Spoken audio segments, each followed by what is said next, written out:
Siapa maju? Maka mundur.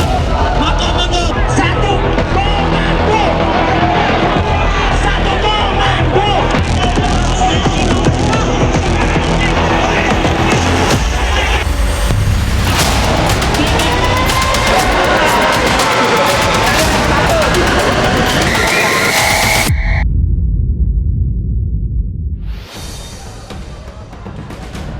Ratusan mahasiswa dan koalisi masyarakat sipil menggelar aksi demonstrasi bertajuk Indonesia Gelap di Patung Kuda, Jakarta Pusat pada Senin, 17 Februari 2025. Dalam demonstrasi itu mereka menyoroti pentingnya pemerintah untuk memfasilitasi segala macam fasilitas pendidikan dan pemangkasan anggaran yang dinilai bisa menghambat beasiswa pendidikan. Merespon hal ini, Menteri Sekretaris Negara Prasetyo Hadi mempersilahkan mahasiswa untuk memberikan kritik terhadap kebijakan pemerintah. Namun Prasetyo meminta narasi yang digaungkan dalam aksi demonstrasi tidak dibelokkan dari apa yang sebenarnya tengah diperjuangkan oleh pemerintah bagi masyarakat. Tidak betul itu, tidak ada yang berdampak terhadap pendidikan, terutama untuk adik-adik mahasiswa kan. Masalah KIP, kemudian IPI, beasiswa itu tetap semua jalan, LPDP tetap semua jalan. Jadi menyampaikan pendapat nggak ada masalah.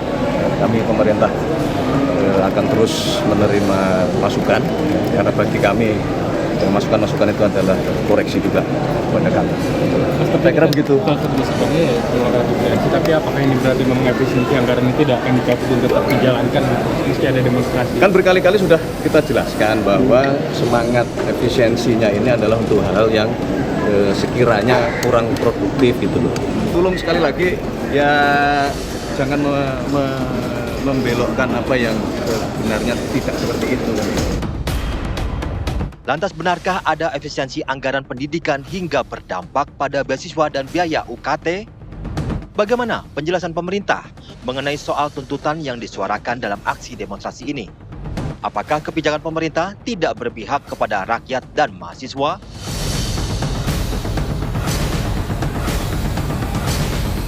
Baik, Istana ini menjawab tuntutan dari ratusan mahasiswa dan koalisi masyarakat sipil yang Senin kemarin pemirsa menggelar aksi demonstrasi di mana mereka ini menyoroti mengenai pemerintah yang harusnya bisa memfasilitasi segala fasilitas pendidikan dan mereka khawatir adanya efisiensi anggaran ini bisa berdampak pada pengadaan fasilitas pendidikan tersebut baik beasiswa maupun juga biaya UKT. Betulkah demikian? Kita akan membahasnya malam hari ini pemirsa bersama dengan para narasumber yang sudah hadir di Apa Kabar Indonesia malam hari ini. Ada Mas Hariko Wibowo Satria, juru bicara dari PCO. Mas Hariko, terima kasih sudah hadir kembali di Apa Kabar Indonesia malam. Sehat ya Mas? Sehat. Dan juga ada Prof. Didi Romli, peneliti senior dari BRIN. Prof. Didi, apa kabar? Sehat? Alhamdulillah baik, sehat. Sehat. Oke, Mas Hariko, ini ratusan mahasiswa nampaknya cukup gelisah dengan adanya efisiensi anggaran yang ditakutkan akan berdampak pada biaya pendidikan, pengadaan fasilitas pendidikan, dan juga sampai pengadaan beasiswa maupun juga UKT. Bagaimana kemudian pemerintah menjawab mengenai hal ini? Ya, baik, terima kasih Mbak Ken. Yang pertama kami mengucapkan terima kasih yang sebesar-besarnya kepada seluruh calon pemimpin bangsa, para mahasiswa yang kemarin turun. Para mahasiswa itu orang-orang yang sangat peduli dengan bangsa kita. Presiden kita Bapak Prabowo Subianto adalah sosok yang sangat demokratis dan orang yang memberikan kritik dan saran terhadap pemerintahan ini meskipun baru lebih kurang 4 bulan. Jadi orang-orang yang mengkritik, saudara-saudara kita yang mengkritik sesungguhnya adalah orang-orang yang sangat mencintai bangsa ini. Kami sangat menghormati demonstrasi dan kami sekali lagi berterima kasih sudah berjalan dengan damai, tidak terjadi sesuatu yang merugikan pariwisata kita, investasi kita dan lain sebagainya. Namun untuk itu penting juga kami menyampaikan hal-hal yang sebetulnya tidak tepat. Jadi ada hal-hal yang memang perlu kami bacakan ini agar menjadi informasi. Lurus semua ya Mas ya? Begitu Mbak Ken. Jadi terkait dengan efisiensi anggaran atau penghematan uang rakyat, ada beberapa hal yang sudah disampaikan dengan tegas oleh pemerintahan Bapak Prabowo Subianto. Jadi yang pertama, beasiswa tetap berjalan. Kemudian uang kuliah tunggal atau UKT tidak naik. Kemudian Kartu Indonesia Pintar atau KIP tetap berjalan. Tidak ada pemotongan dan pengurangan anggaran. Jadi beasiswa KIP kuliah tahun anggaran 2025 tetap ada. Kemudian yang tidak terkena efisiensi, belanja pegawai, kemudian layanan dasar, bantuan sosial, dan layanan publik tetap berjalan tanpa ada efisiensi. Tunjangan kinerja dosen dalam proses finalisasi. Kemudian pemerintah sedang menyiapkan regulasi agar seluruh dosen mendapatkan tunjangan kinerja secara adil dan merata. Nah, ini juga terkait berita mengenai pemutusan hubungan kerja atau PHK honorer. Jadi kami sampaikan tidak ada pemutusan hubungan kerja atau PHK bagi tenaga honorer. THR, kita mau lebaran ini kan, ini tetap ada. Gaji 13 tetap ada. Kemudian makan bergizi gratis, tidak menggunakan dana pendidikan, tapi pemerintah telah menyiapkan anggarannya sendiri. Nah, kemudian hari ini juga ada disinformasi, kami tegaskan tidak ada pemberhentian program beasiswa untuk pendidikan dokter, dokter spesialis, dan dokter subspesialis. Jadi kami sangat memahami, kadang-kadang begini, ada misalnya informasi yang hoax gitu ya, tidak benar. Ketika informasi ini menyebar, ini sudah dikonsumsi oleh 10.000 orang misalnya, menimbulkan reaksi. Nah, kemudian pelurusan atas informasi ini mungkin menyasar 5.000 orang atau separohnya. Namun kami sekali lagi sangat memahami ketulusan niat baik dari para mahasiswa yang turun aksi kemarin. Sekali lagi mereka sangat peduli dan para mahasiswa itu adalah calon pemimpin bangsa dan proses ini sangat bagus, ada perbaikan, ada kontrol, sehingga sampai hari ini kami tegaskan sekali lagi tidak ada efisiensi ini yang merugikan pelayanan publik, merugikan masyarakat. Nah, karena yang sama-sama kita lihat itu kan penegasannya sebetulnya pada hal-hal yang memang selama ini tidak bermanfaat. Misalnya di tengah tahun atau di akhir tahun, kita jujur aja lah mengakui. Kadang kita bertemu dengan pejabat ya Prof, kemudian mereka mengatakan, kita tanyakan, Pak ada apa tujuannya ke daerah kami? Biasalah kita menghabiskan anggaran. Tidak akan ada lagi hal tersebut. Kita harus jujur, masih ada yang ingin memperkaya diri dari uang rakyat ini, dari APBN, dari APBD. Nah, kebiasaan-kebiasaan seperti ini Presiden kita sudah tidak mau lagi. Bahkan Presiden mengatakan, kalau kita tidak bersih-bersih, nanti masyarakat yang membersihkan kita. Baik, Mas Jadi Riko. tidak ada yang kebal aturan. Prinsip perjuangan dari Presiden kita, Bapak Prabowo, adalah tidak ada kebangkitan suatu bangsa tanpa pemerintahan yang bersih. Maka dalam setiap kesempatan Presiden selalu mengingatkan, harus jangan sampai korupsi, jangan sampai korupsi, jangan korupsi, jangan pungli, jangan jadi backing kejahatan.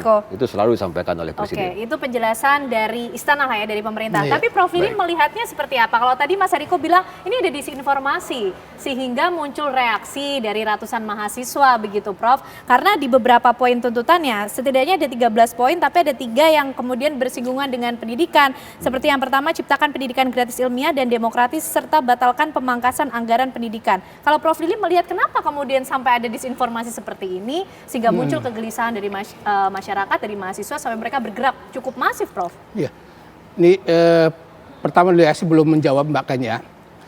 Kan mahasiswa dan juga masyarakat ketika dilaksanakan pemilihan presiden, terpilih pemimpin baru, kan ada harapan. Harapan yang besar akan memberikan perubahan yang lebih baik, baik buat masyarakat maupun publik. Ekspektasinya begitu tinggi. Nah, namun harapan itu ternyata muncul kekecewaan, dampak dari efisiensi anggaran yang memang simpang siur. Nah ya, salah satu ya menyasarnya adalah tentang efisiensi anggaran pendidikan. Di sana dipotong terkait dengan UKT, beasiswa dan lain sebagainya. Sehingga publik kemudian bereaksi, termasuk mahasiswa. Nah, mahasiswa kan sebagai kekuatan moral gitu, jadi bukan hanya urusan kepentingan sendiri tapi untuk kepentingan juga masa depan. Nah, mestinya Mas Riko kan ketika ada gerakan-gerakan ingin mahasiswa demonstrasi, Menteri Pendidikan, Rektor memberikan klarifikasi, tidak ada itu UKT naik itu, tidak ada beasiswa di stop itu, kan seperti itu. Jadi ini tidak ada yang meredam dulu. Belum ada yang Sehingga meredam. mahasiswa langsung bergerak. Itu. Jadi saya melihat nih segala sesuatu kok diresponnya langsung oleh istana gitu ya. Nah, ada apa sih sebenarnya nih komunikasi antara istana dengan menteri-menteri? Nah, apakah kemudian sesungguhnya memang tadinya ada pemotongan itu, Mas Ariko, ada tuh pemotongan itu, tetapi setelah ada respon demo Indonesia Gelap, kemudian dikaji kembali, ya seperti yang situ kan no viral no justice ya gitu, jangan-jangan begitu. Nah, yang jelas memang ini saya kira kita memberikan apresiasi lah kepada pihak istana yang merespon baik adanya demo ini. Bahwa kritik merupakan bagian dari demokrasi dan nggak apa-apa itu melakukan demo-demo asal tidak dibelokkan. Saya setuju jangan dibelokkan. Fokus kepada kritik kebijakan-kebijakan itu untuk memperbaiki. Dan saya kira memang sekarang problemnya Mas Hariko memang sosialisasi kepada masyarakat tentang efisiensi anggaran ini. Karena emang di masyarakat itu simpang siur sekali. Ya gitu, apalagi memang masyarakat kan termakan oleh hoax itu, gitu.